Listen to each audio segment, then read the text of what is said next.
বছৰৰ 4 মাহে বানৰ কবলত থাকে গুৱাহাটীৰ এখন বিদ্যালয়। দিছপুৰ সমষ্টিৰ পাতৰকুছি মধ্য ইংৰাজী বিদ্যালয়ৰ দুৰৱস্থা।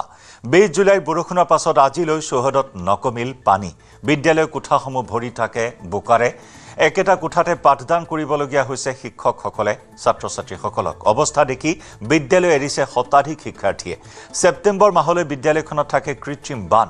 240 জন ছাত্ৰ-ছাত্ৰীৰ ভৱিষ্যত অন্ধকাৰৰ দিশে।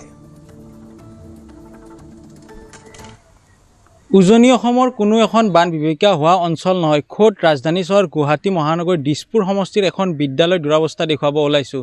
এটেনশ্যন শিক্ষামন্ত্ৰী ডাঙৰীয়া, এটেনশ্যন দিছপুৰ সমষ্টিৰ বিধায়ক প্ৰদ্যুৎ বৰদলৈ ডাঙৰীয়া।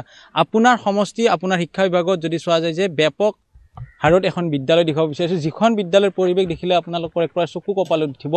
বিগত 20 জুলাইৰ পৰা গুৱাহাটী মহানগৰীত আজি তাৰিখলৈকে বৰষুণ নাই, তাৰ পিছতো বিদ্যালয়ৰ চৌহদৰ বাহিৰ ভাগত যদি চোৱা যায় যে 1 আঁঠু পৰ্যন্ত পানী। এই পানীৰ মাজেৰে গৈ বিদ্যালয়ৰ ছাত্ৰ-ছাত্ৰীসকলে পাঠদান গ্ৰহণ কৰিব লগা হৈছে। ঠিক একেদৰে শিক্ষকসকলেও এনেকুৱা এটা পৰিৱেশেৰে আহিব লগা হৈছে।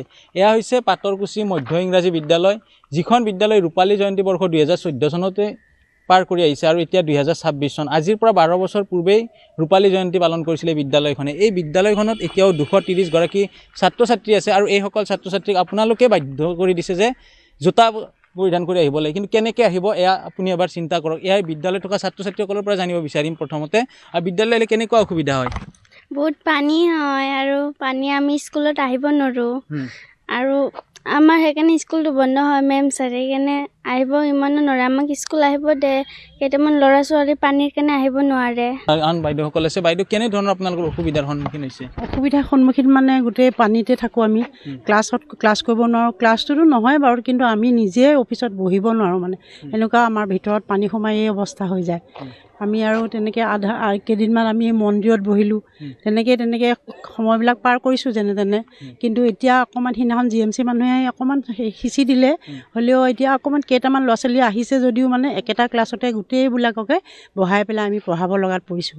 বহুত খেলি মেলি হৈছে আমাৰ। 20 জুলাইৰ পিছত ডাঙৰ বৰষুণ নাই, তাৰপিছতো পানীতে আছোঁ আৰু এতিয়া বৰ্তমান।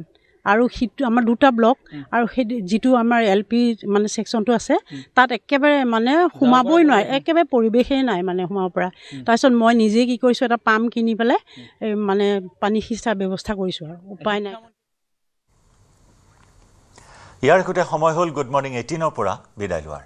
নমস্কাৰ।